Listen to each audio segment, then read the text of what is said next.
Bien, buenas tardes, estimados alumnos y alumnas. Sean ustedes bienvenidos a esta nueva semana de actos jurídicos. En este día martes 20 de el mes de abril. Y así se va pasando el tiempo con tanta rapidez, ¿cierto? Es la confianza que esta rapidez no vaya actuando en contra de nosotros, sino que vaya actuando a favor de nosotros. Es decir, que el tiempo vaya siendo bien aprovechado. Y si es bien aprovechado, bien vivido, bueno, qué mejor, ¿cierto? Bueno, es una semana que ha comenzado dentro de ciertos debates, debates en especial políticos, está ahí todo el tema todavía del problema económico sanitario, que ha sido tan difícil de poder resolver. La encrucijada de un país, ¿cierto? De todos los países, porque esto no es un tema solamente chileno. La encrucijada de resolver cómo hacer conciliable la protección sanitaria y el sistema económico, ¿no?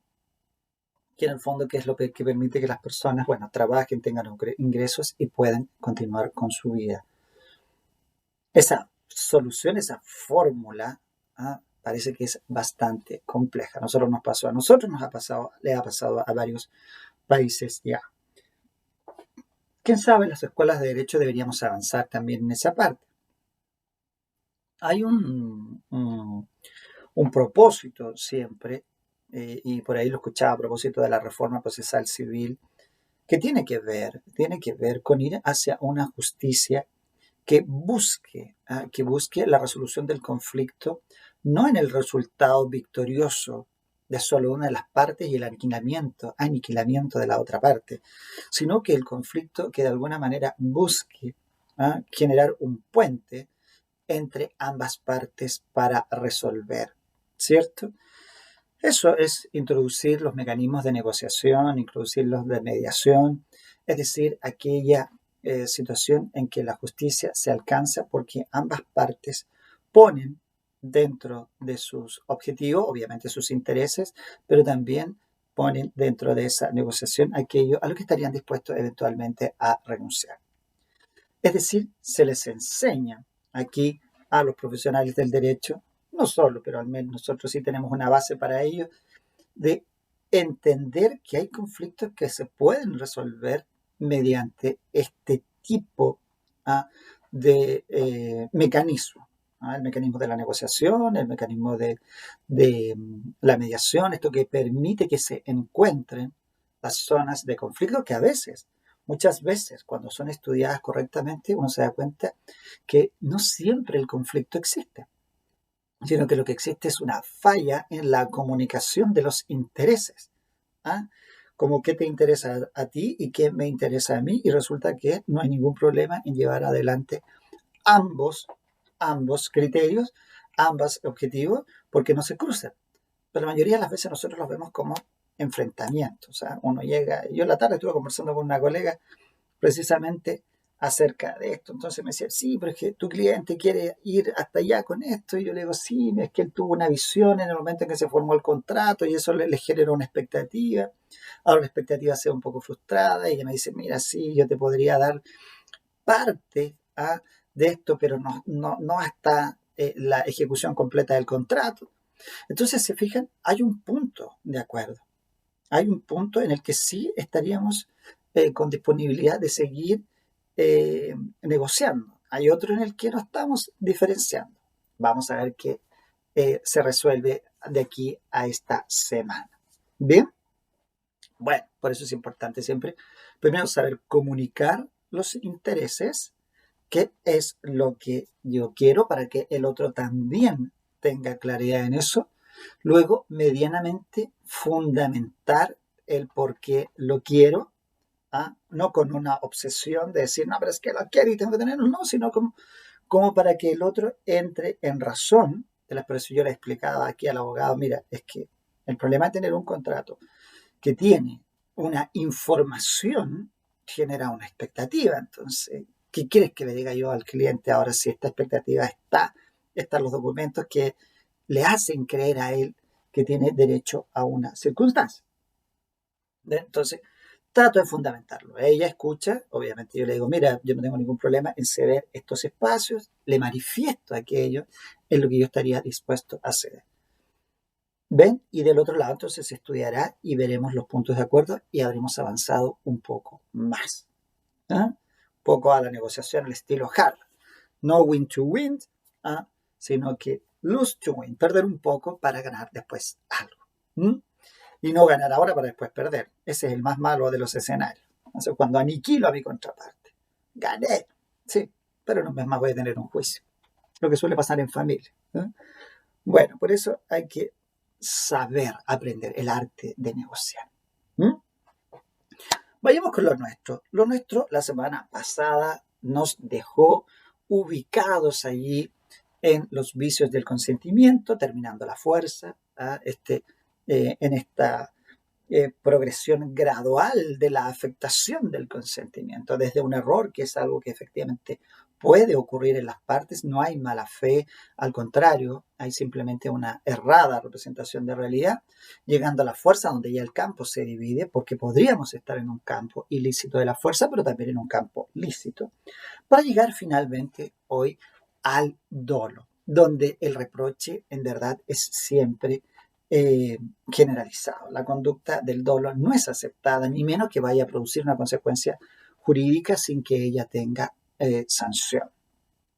Y en estos tres aspectos, nosotros conversábamos que son tres las áreas del derecho donde se puede percibir, en materia civil por supuesto, profundamente el impacto que tiene el dolo, sin perjuicio de que haya otras áreas en las que nuevamente hay una recurrencia al castigo, pero para que veamos más o menos aquellas áreas principales, por eso algunos le dicen, construyen una especie como de teoría. ¿Ah?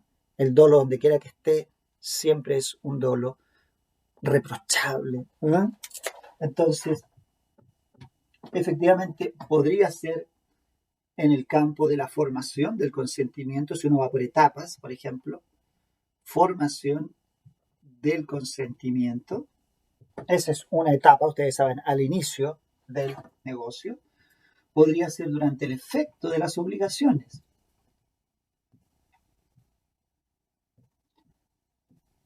Aquí las obligaciones ya han nacido, están formadas. ¿Eh? Está comenzando la ejecución de las obligaciones y aparece esta conducta malévola del dolo. O también podría ser que las partes no se encontraran vinculadas, pero el comportamiento de una de ellas sí fuese doloso, y entonces generara la configuración de la responsabilidad extracontractual. ¿Bien? O sea, son tres áreas del derecho, inclusive ustedes saben que en términos de lo que significa división de las unidades pedagógicas del derecho civil, este pertenece al civil del acto jurídico, este al civil de las obligaciones y este al civil de las fuentes de las obligaciones. ¿Bien?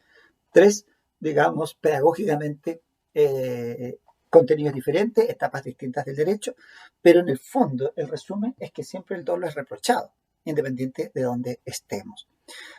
Y en todos los casos, la consecuencia que deriva es la configuración de una situación que el legislador va a terminar sancionando.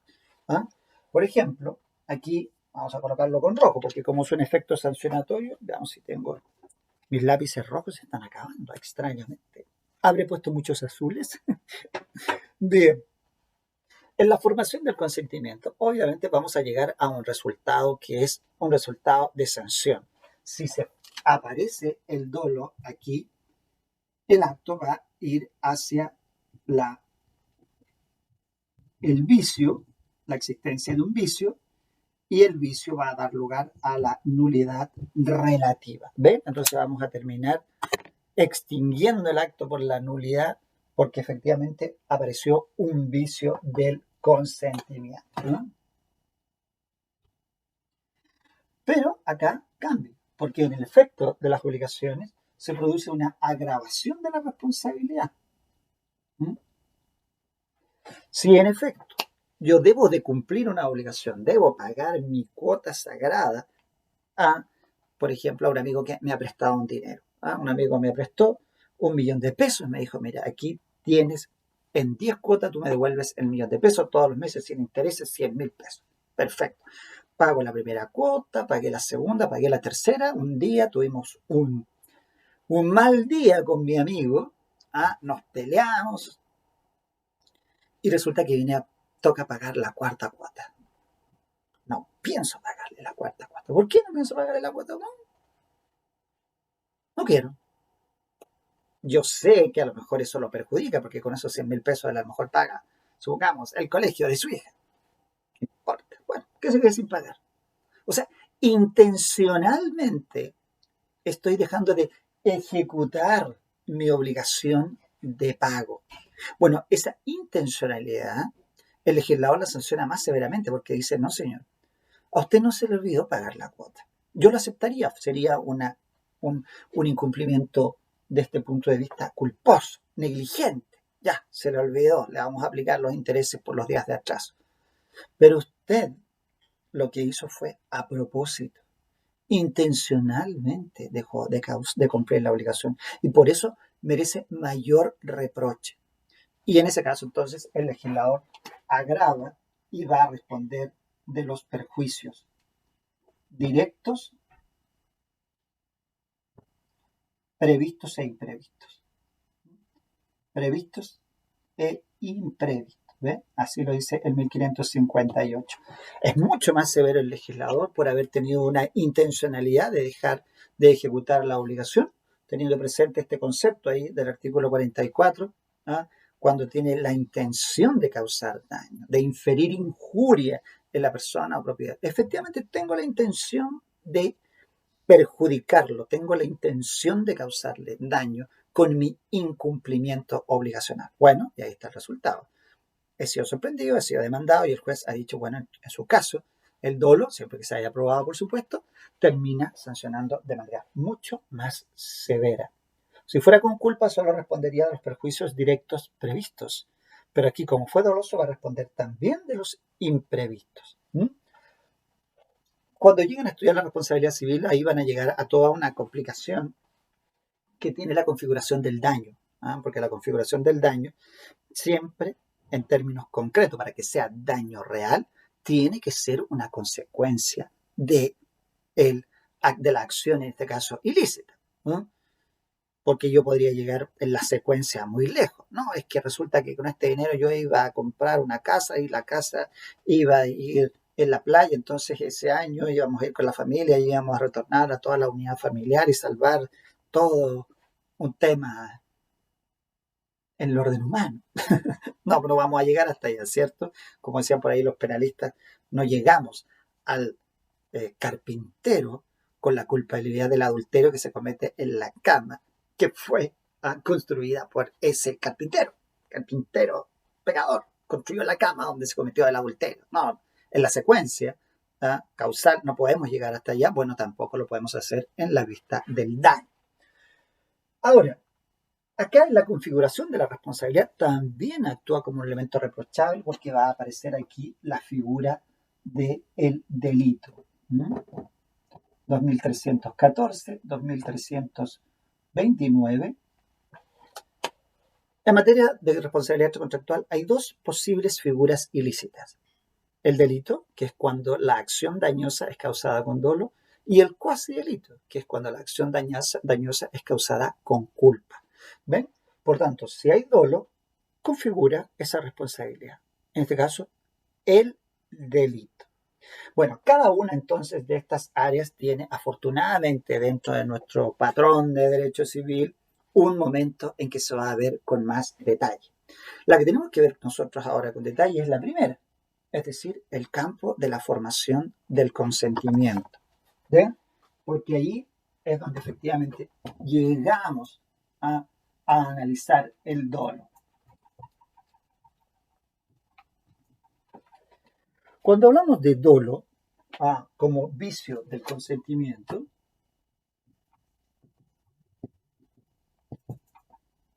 vamos a enfrentarnos primero a un concepto. ¿Qué concepto le vamos a dar al dolo? Bueno, ya hemos anticipado uno, ¿cierto? Porque en el fondo, este artículo 44, que se encarga de describir de inmediato los elementos subjetivos de la responsabilidad, uno la culpa y el otro el dolo. Cuando habla del dolo, habla de una intención positiva de inferir injuria en la persona o propiedad de otro. Esa definición es bastante sencilla y marca claramente de lo que se trata, es decir, la intención de causar daño. La intención en nuestro derecho no es intención si permanece en el fuero interno, como cuando uno desea el mal del otro, pero no lo exterioriza bajo ningún tipo de acción u omisión. Simplemente lo desea, pero no lo ejecuta. Entonces, mientras se mantenga en ese fuero interno, obviamente no interesa al derecho. Por esa razón es que en ese concepto del artículo 44, el legislador dice es la intención positiva. Por positivo significa la exteriorización de la conducta intencional de daño, sea a través de una acción, es decir, una conducta que implica la ejecución, o sea por una omisión cuando quien efectivamente omite estaba obligado a actuar en un momento determinado, ¿cierto? En esos casos estamos frente a una conducta positiva y por lo tanto estamos en la fase inicial de ese dolo, que es en el fondo la parte en que ejecutamos la conducta. Algunos dirían, y por eso con razón, que el dolo lo dividen en dos fases. La fase subjetiva, que está en la intencionalidad, y la fase objetiva, que es el despliegue de la conducta que implica hacer daño. Es posible y no hay problema en el sentido de indicar que tenemos dos fases. Después en materia penal también van a desarrollar nuevamente esta idea cuando analicen la fase subjetiva del tipo. Cuando uno analiza el delito penal y analiza la tipicidad, ¿qué es lo que hace? Es estudiar entonces el tipo. Conocimiento de los hechos que integran el delito y la voluntad de realización. Interesante esa materia penal en ese punto. Bueno, ahí está una idea conceptual. Sin embargo, para llegar a lo concreto, es decir, a lo que nosotros estamos buscando es cuándo el dolo va a ser vicio del consentimiento, nos vamos a ir al artículo 1458 y 1459. Entonces vamos a poner aquí requisito. Se fijan que es bien estructurado todo esto. Por eso el acto jurídico o el negocio jurídico no es un derecho o un acto, digamos, un contenido de derecho civil tan complejo, pero es muy estructural. Entonces, el problema de lo estructural es que pone en ejercicio a la memoria, ¿cierto? Por eso hay que ir comprendiendo bien cómo funciona, cosa que la memoria no quede en la memoria de corto plazo, sino que pase a la memoria de largo plazo. ¿Cuáles son entonces los requisitos para que el dolo vicie el consentimiento? Aparecen dos, ¿cierto? Primero, que sea obra de una de las partes. Obra de una de las partes.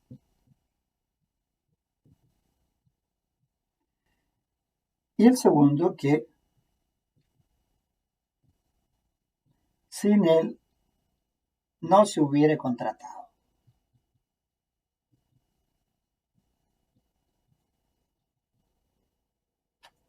Bueno, algunos le llaman a esto, siguiendo alguna distinción doctrinaria, el dolo principal. Es un dolo que incide directamente en la formación del consentimiento. ¿Por qué razón? Porque existe también el dolo, por decirlo así, secundario, o el dolo que no incide en la voluntad de realización del contrato. Es como yo que ayer compré unos tomates en la feria y me salieron malos. No, si son buenos los tomates, qué sé yo, pero cuando me di cuenta que uno no podía elegir, sino que tenía que aceptar lo que le dieran, yo ya sabía que iba a venir un tomate malo, dicho y hecho. Venía un tomate ahí malo. Y a uno le da rabia con el metedor. Pero uno lo sabe. Uno lo sabe. Entonces, ¿qué significa eso? Significa que psicológicamente vamos aceptando que a veces el producto comercial no sea lo que nosotros esperamos. ¿Eh? Fíjese que esa misma discusión tenía con la abogada en la tarde. Yo le decía, pero aunque sea un producto financiero, le decía yo, tú tienes que mirarlo como un producto del consumidor. Si tú al consumidor le das un precio y le das un valor, el consumidor no va a estar dispuesto a cambiarlo más tarde cuando llegue a la caja. Si sacó la caja y el precio era 100 y cuando llega a la caja tú le dices que es 120, lo primero que te va a decir el cliente es decir, aquí dice 100 y eso es lo que voy a pagar. ¿Cierto? Porque es una norma de protección al consumidor. Se supone que si está publicitado a terceros, a vista y paciencia a todo el público, pues no hay otra opción. ¿Mm? Bueno, eso también influye, ¿ven? Entonces, aquí claramente estamos hablando de un dolo que al contrario, este dolo, de no haber existido, yo no habría contratado, derechamente. Por tanto, el despliegue de la maniobra, la intención positiva, ¿se fijan? El despliegue de la maniobra estuvo de tal manera configurado que yo me vi celebrando el contrato en circunstancias que de no haber existido, la mise en scène, dirían los penalistas, yo no habría contratado. Por eso este dolo principal para algunos pasa a ser entonces el que en verdad termina viciando el consentimiento. Ahora, en este dolo principal, que en el fondo dice sin él no se hubiese... Aquí obra de las partes es la diferencia con la fuerza, ¿cierto? Vamos a ver ahí, diferencia con la fuerza. Porque en este caso, de no haber existido, o sea, perdón, de, de haber provenido el dolo de otra parte, que no fuera la que está celebrando conmigo el negocio, no influiría en la formación del consentimiento. A lo mejor podría influir en alguna indemnización por la inducción que yo he tenido de parte de un tercero a celebrar un contrato, pero no en la invalidación, en la anulación por un vicio en el momento de formación. ¿Ven? En cambio, en la fuerza, ¿no?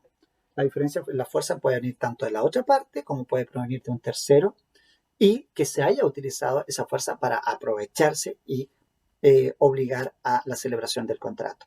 Acá no, acá tiene por obligación que ser obra de una de las partes. Yo soy el comprador y el vendedor ha recurrido al dolo para que yo celebre el contrato de compra-venta. Yo me he visto inducido, me he visto dentro del marco en el que caigo en la figura del dolo. ¿Ah?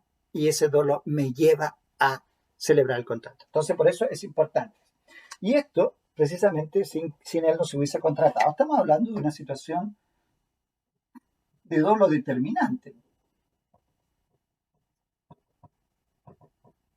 ¿cierto? Dolo determinante. Sin él no hubiese contratado. ¿No? De manera que aquí, en términos de análisis, supongamos que usted es el juez, la jueza que tiene que fallar esto, inmediatamente se va a encontrar con la necesidad de tener que aplicar un procedimiento, que allá en penal se llama de la teoría de la causa adecuada, aquí es de la circunstancia en la que usted, si elimina el dolo, desaparece también el contrato. Si usted elimina el dolo y el contrato sigue existiendo, quiere decir entonces que no era un dolo determinante. Si la conducta que desarrolló el individuo en el fondo me lleva a decir yo jamás habría contratado de no haber existido esta maniobra dolosa, pues entonces derechamente quiere decir que era un dolo determinante. Hace poco salió en la prensa, en televisión, una página no sé, ustedes saben que no soy muy experto en esto de las redes sociales, pero creo que antes se llamaba Groupon y pasó a otro nombre, no recuerdo en este minuto el nombre. Entonces se decía que estaba teniendo problemas con los que utilizaban esa plataforma porque las personas pagaban por un producto que aparecía en el portal de esta empresa, pero finalmente después no obtenían la llegada del producto. Entonces, por ahí por televisión se entrevistó a los proveedores de esos productos. Entonces, muchos de ellos dijeron, nosotros dejamos de proveerles a ellos productos hace mucho tiempo porque ellos no nos pagaron. Bueno, pues salió que en verdad la empresa financieramente está muy, muy complicada. Pero ¿dónde está el punto?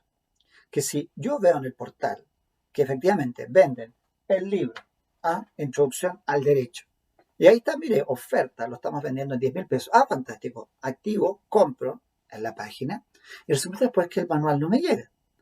Entonces después me entrevisto con la editorial y dice, no, si nosotros dejamos de mandarle manuales a esa plataforma porque no nos han pagado. Entonces uno dice, ¿por qué se mantuvo la plataforma si ellos sabían que no podían proveer el bien que aparece allí disponible? Entonces, allí uno se encuentra efectivamente, si uno elimina el dolo, es decir, elimina la construcción intencionalmente dañosa, yo no habría comprado. Así de sencillo, ¿cierto? Claro, porque si efectivamente ellos eliminan todo lo que crean para que uno entre en la plataforma y compre, entonces nadie compraría. Entonces no habría un dolo, pero el hecho de colocar, en este caso, por ejemplo, un portal que en apariencia tiene los bienes, tiene todo, tiene el producto a buen precio, y resulta que ellos siempre supieron que el producto no lo iban a tener porque el proveedor no iba a llegar con el libro, obviamente que hay una conducta que es dolosa, porque sin ella yo no habría comprado. Si ahí hubiese dicho, ¿sabe qué? Estos productos están solo en la medida en que el proveedor nos dé el libro, entonces yo digo, no, porque sobre esa base estoy pagando por nada en el fondo. ¿Ven? Entonces, la eliminación de este elemento es lo determinante a la hora de llegar al resultado o inciso final. ¿Bien? Otro punto que es importante aquí a propósito de lo que dice el 1459, estamos en el 1458, dice relación con la prueba. Y ustedes saben por qué, ¿cierto? Porque nosotros, cuando hablamos del dolo, estamos hablando de una conducta reñida por el derecho. Y por eso suele decirse que el dolo es la mala fe del individuo. ¿Ah? Cuando el individuo actúa con mala fe, actúa con dolo. Y por esa razón entramos en la oposición del dolo con la buena fe. La buena fe se presume. Es un principio general del derecho, es un principio muy propio del derecho civil chileno y por tal razón nosotros sabemos, allá en el artículo 707, siempre dice, la buena fe se presume y la mala fe hay que probarla. Bueno, quien impute dolo a otro, lamentablemente o correctamente, tiene la carga de la prueba, ¿cierto? Estamos hablando un poco de la consagración constitucional del principio de la inocencia, ¿cierto? Todas las personas son inocentes mientras no haya un proceso en que legalmente hayan sido declarados culpables. Bueno, eso subyace al menos de las garantías constitucionales, ¿cierto? Bueno, acá es exactamente lo mismo. Todas las personas actúan correctamente dentro del ordenamiento jurídico y quien intente demostrar que no es así, es decir, que han obrado de conformidad con el dolo, pues entonces tienen que probarlo. Así de sencillo. Tienen que probarlo. ¿Bien? Bueno, entonces eso nos lleva allí al artículo 1459, también el artículo 707, que son las normas que disponen que frente a la situación en la que yo quiero imputar el dolo en el momento de formación del consentimiento, voy a tener que probarlo. ¿Ah? ¿Tiene una complicación? Sí, tiene una complicación porque lo que decíamos al comienzo, el dolo tiene un elemento objetivo, que es el despliegue de las maniobras, pero tiene un elemento subjetivo, que es la intención. Entonces, ¿cómo pruebo que la intención existió para, en definitiva, estar frente a la conducta dolosa? Obviamente que esto es un desafío para el profesional que tiene que intentar construir la prueba en contra de esta otra parte, que fue la que en el fondo diseñó el dolo. Podríamos decir que los indicios externos ayudan. Piensen, por ejemplo, volvamos a este caso que presenta las noticias. Yo le podría decir al juez, mire, señor juez, la plataforma el día 20 de abril, señor juez, esa plataforma, acá tengo una captura de imagen, la acompaña debidamente impresa y indica que el producto libro Introducción al Derecho estaba allí disponible para comprar. Este producto costaba, invento, la suma de 10.000 pesos. Esta es la constancia de la publicación, esta es la página web. Señor juez, la acompaño como prueba número 1. Acompaño como prueba número 2, invento, la declaración de la empresa editorial que me certifica que a la plataforma en la que yo entré no se le han enviado libros desde el día 1 de marzo, señor juez. 1 de marzo. Y la razón indica, señor juez, que ha sido porque este portal no le pagó a los bienes que él había proveído a la plataforma. Por tanto, dejaron de enviarle. Prueba 2, certificado. Prueba 3, señor juez. Traigo inmediatamente al representante legal y lo hago declarar como testigo. Señor, para que diga a este tribunal cuál fue la razón que le llevó a usted a no proveer más de los libros al portal de venta. Bueno, en esa oportunidad tengo que decir que dejamos de enviarle productos porque no nos pagan desde el día 1 de enero. O sea, no nos han pagado en todo este año. Y por lo tanto, dejamos de enviarle productos que sacábamos con enviarle si él nunca nos pagaba los que efectivamente nosotros le proveíamos a él. Entonces ya tengo 3 pruebas. ¿Por qué tengo que construir alta prueba? Prueba de calidad, elementos de convicción contundentes que armonicen unos con otros. Porque tengo que ir y probar el elemento subjetivo del dolo. Tengo que, seguramente ahí en las observaciones a la prueba, sobre todo en materia civil que todavía he escrito, voy a decir, no cabe sino presumir la conducta dolosa al saber que al colocar en pantalla, en portal, un producto que ellos sabían hace 2 meses que ya no se los iban a proveer, no hace más que pensar en una conducta intencionalmente dañosa. ¿Cuál es, señor juez? Que el cliente efectivamente tenga que hacer el pago de ese dinero sabiendo que nunca va a recibir el producto. Entonces, por allí voy manejando un poquitito el elemento subjetivo a través del despliegue de las conductas positivas que puede involucrar la conducta dolosa. No es fácil, pero para las abogadas y los abogados que son expertos y que estudian muy bien su caso, perfectamente pueden alcanzar un resultado probatorio satisfactorio. Bien, finalmente, aquí decimos que como es prueba, bueno, tendrá que acreditar quien alegue lo contrario, quien alegue que la conducta es dolosa. Ese es el que tiene la carga de la prueba. Finalmente, en el caso de que llegara a producirse el resultado que no queremos, la sanción, no nos queda otra vez, la nulidad relativa, ¿cierto? Contado, como dice el artículo 1691, desde la fecha de celebración del contrato, entonces nos encontramos en condiciones allí de probar. El dolo va a tener injerencia, lo van a ir viendo a lo largo de sus cursos en otras áreas. Por ejemplo, un área que vamos a ver a continuación. El dolo tiene impacto en la lesión, puede tener impacto también en materia testamentaria, en el momento de otorgamiento del testamento o en el momento de ocultar un testamento. El legislador también tiene una sanción. Tiene una sanción, por ejemplo, allá en el mundo de los actos fraudulentos, cuando el deudor entra en una situación de insolvencia financiera.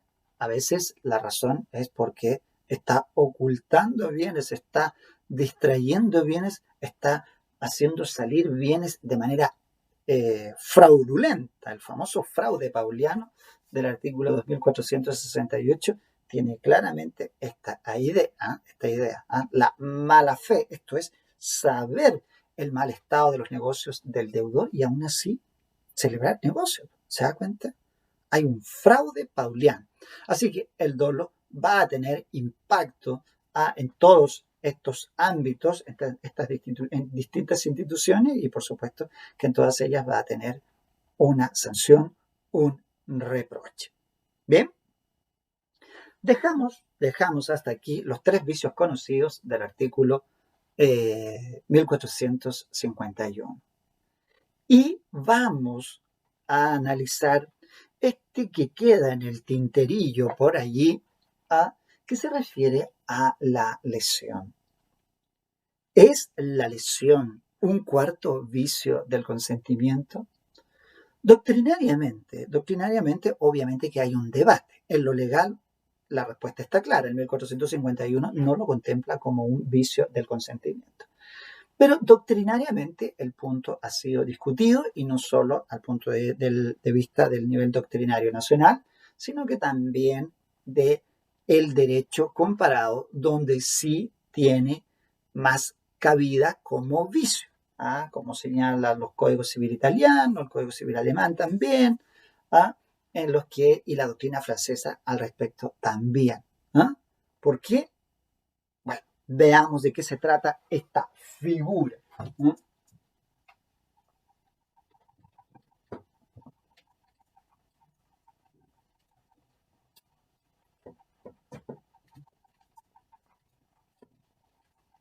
Veamos entonces.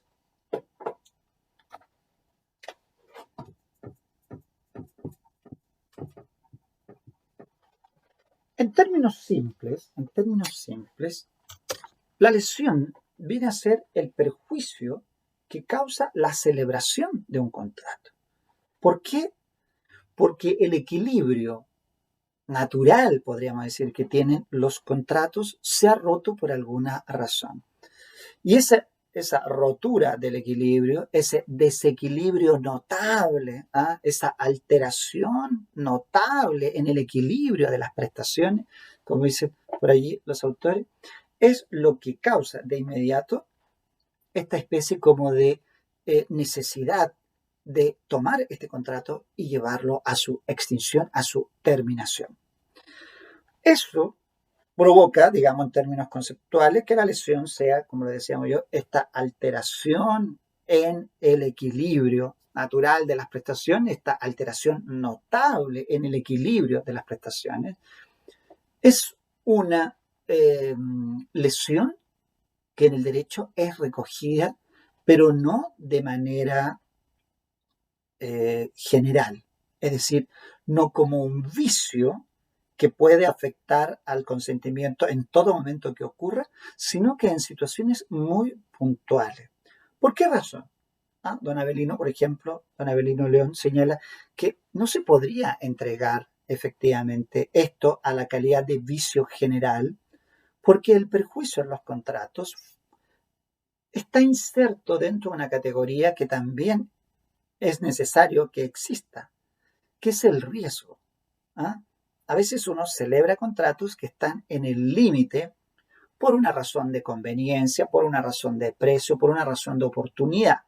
Entonces, si por cada decepción de riesgo, oportunidad o conveniencia la ley determinara que se debe ir a la nulidad, es muy probable que muchos contratos no se celebrarían, ¿cierto? Porque sabedores de que el contrato se va a romper, entonces, claro, preferible entonces no celebrarlo. Entonces se desincentiva la circulación, ¿cierto? Sobre todo, por ejemplo, por las oportunidades. Piensen ustedes que va por la calle un día y se encuentra, no sé, un código civil, año 2020, el año perdido, año 2020 en 4.000 pesos. Pero por supuesto, yo lo compro de inmediato a 4.000 pesos un código civil año de edición 2020, ¿cierto? Porque sabemos que vale, no sé, hoy día debe estar sobre los 25.000 pesos un código civil. Lo encontramos en la calle a 4.000 pesos. De inmediato lo compro. Pues imagina que después se pudiera decir, no, señor, usted me compró un código a 4.000 pesos sabiendo que ese código vale 25.000 pesos, así que pido la nulidad del contrato. De saber que eso va a ocurrir con frecuencia, entonces nadie celebraría este tipo de contratos que están allí, en el límite. De hecho, el legislador lo permite. Si ustedes ven, por ejemplo, la definición de contrato aleatorio, del conmutativo aleatorio de allá del 1440 y 39, 40, 41, se va a encontrar con que en el contrato, cuando es conmutativo aleatorio, es cuando lo que debe dar a cada una de las partes se mira, o cuando lo que debe dar una de las partes se mira como equivalente, se mira como equivalente de lo que la otra parte debe dar o hacer a su vez. Se fijan que queda entregado entonces a la sola apreciación de los particulares el equivalente. Obviamente estamos frente a un contrato bilateral, que es donde se puede producir la lesión, por eso hablamos de alteración notable del equilibrio de las prestaciones. Claramente, entonces, en esas circunstancias o bajo esas circunstancias, podríamos decir que queda entregado, al menos de acuerdo a ese artículo 1441, a la sola apreciación de las personas. Entonces yo digo, oye, un código civil a 4.000 pesos me sirve. Y la persona que lo está vendiendo, supongamos que era un estudiante de ley y que dice, ¿sabe qué? Yo no quiero más con el derecho, me voy, ahora voy a estudiar ingeniería, algo totalmente opuesto a nosotros, ¿cierto? Bueno, entonces se va a comprar un libro de cálculo, los 4.000 pesos le son bienvenidos. ¿No? Y simplemente lo acepta porque ya no le interesa el código civil. Bueno, entonces una cuestión de oportunidad, una cuestión de beneficio, ¿sí? Y lo miro como equivalente y me sirve. Bueno, por eso es que la lesión no queda introducida entonces como elemento general, porque podrían destruirse muchos contratos que son necesarios para el tráfico. Sin embargo, pone ojo la ley en algunos aspectos en los que no va a tolerar. Esos los veremos en la clase de mañana. ¿Bien? Bueno, quedemos hasta allí entonces por hoy día en esta clase siempre apasionante de derecho civil. ¿Eh? Cuidarse durante la tarde y nos encontraremos mañana. Nos vemos.